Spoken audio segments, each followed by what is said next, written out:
नमस्कार. चला सरळ मुद्द्यावरच बोलूया. DMER 2026च्या भरतीबद्दल खूप चर्चा सुरू आहे. पण त्यातलं नेमकं सत्य काय आहे? आज आपण पॅरामेडिकल आणि नर्सिंगच्या पदांबद्दलचं खरं चित्र काय असणार आहे, हे सखोलपणे समजून घेणार आहोत. एक मिनिट थांबा. खरंच असं वाटतंय की DMER 2026 मध्ये परत एकदा फार्मासिस्ट, लॅबटेक, एक्स-रे, ECG, ड्रायव्हर किंवा ग्रंथपाल यांसारखी पदं येतील? कारण खूप जण याच आशेवर बसले आहेत. तर ही अपेक्षा साफ चुकीची आहे. आता मी जे काही सांगणार आहे ते ऑनलाईन कोणीही सांगत नाहीये. त्यामुळे हा भाग शेवटपर्यंत नीट बघा, नाहीतर मोठा धक्का बसू शकतो. ओके, चला तर मग यावर सविस्तर बोलूया. सगळ्यात आधी आपल्याला हे समजून घ्यावं लागेल की 2025 मध्ये नेमकं काय घडलं. म्हणजे मागची भरती किती मोठी होती याचा एक अंदाज घेऊया.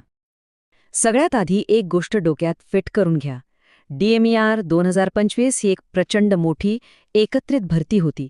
तब्बल 1107 जागा. हो, बरोबर ऐकलंय, 1107 जागा भरण्यात आल्या होत्या. आता या 1107 जागामध्ये कोणती कोणती पदं होती जरा बघा.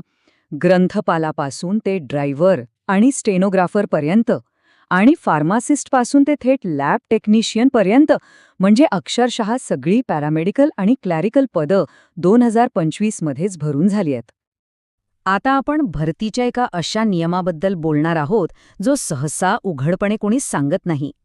हा सरकारी भरतीच्या चक्राचा एक खूप महत्वाचा पण न बोललेला नियम आहे. तर तो महत्वाचा नियम असा आहे, ह्याला गोल्डन रूल म्हणूया. सरकारी भरतीमध्ये एकदा का एखाद्या पदासाठी मोठी भरती झाली की तीच पदं परत पुढची 2 ते 3 वर्ष निघतच नाहीत. हो, हे अगदी खरं आहे. मग याचा सरळ सरळ अर्थ 2026च्या पॅरामेडिकल पदांवर काय होणार, चला पाहूया. आता खरी धक्कादायक बातमी ऐकण्यासाठी तयार रहा. याच गोल्डन रूलमुळे 2026 मध्ये फार्मासिस्ट पदासाठीची शक्यता जवळजवळ 0 आहे. अगदी तसंच लॅब टेक्निशियनची पदं परत येण्याची शक्यताही जवळजवळ 0च आहे. आणि एक्स-रे आणि ECG टेक्निशियन या पदांची तीच परिस्थिती आहे. शक्यता जवळजवळ 0.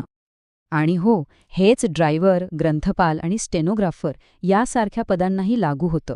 या पदांची 2026 मध्ये येण्याची शक्यताही जवळपास 0 आहे. मग प्रश्न उरतो की 2026 मध्ये येणार तरी काय? ऑनलाईन तर खूप जण म्हणतायत की ही सगळी पदं परत निघतील. पण जरा विचार करा, DMER काही वेडं नाहीये. नुकत्याच 1107 जागा भरल्यावर लगेच त्याच जागा कशा काढणार? आता आपण 2026च्या खऱ्या संधीबद्दल बोलूया. DMER 2026 मध्ये सर्वात जास्त शक्यता आहे ती फक्त आणि फक्त नर्सिंग भरतीची. आणि याचं कारण अगदी सोपं आहे. नर्सिंग हे एक असं पद आहे ज्याची गरज कधीच संपत नाही. हॉस्पिटल्स आणि मेडिकल कॉलेजेसमध्ये दरवर्षी नर्सेसची मोठी कमतरता भासते. आणि ही स्लाइड तीच अगदी स्पष्ट करतेय. पॅरामेडिकल पदांची शक्यता बघा, फक्त 10% आहे. तर नर्सिंग पदांची शक्यता तब्बल 90% आहे. हा फरक खूप म्हणजे खूप मोठा आहे. म्हणूनच स्टाफ नर्स आणि कदाचित ANM, GNM या पदांची भरती होण्याची शक्यता 90 ते 100% आहे. 2026 मध्ये नर्सिंगची एक मोठी भरती येऊ शकते, हे नक्की. ठीक आहे, तर आता हे नक्कीच स्पष्ट झालं असेल की 2026 मध्ये पॅरामेडिकल आणि टेक्निकल पदं येणार नाहीत, फक्त नर्सिंगचीच भरती येऊ शकते. पण तरीही मनात काही शंका असतीलच. मनात हा प्रश्न नक्कीच आला असेल की अरे पण माझ्या पदाचं भविष्य काय? मी आता पुढे काय करायचं? आणि हा प्रश्न येणं अगदी स्वाभाविक आहे.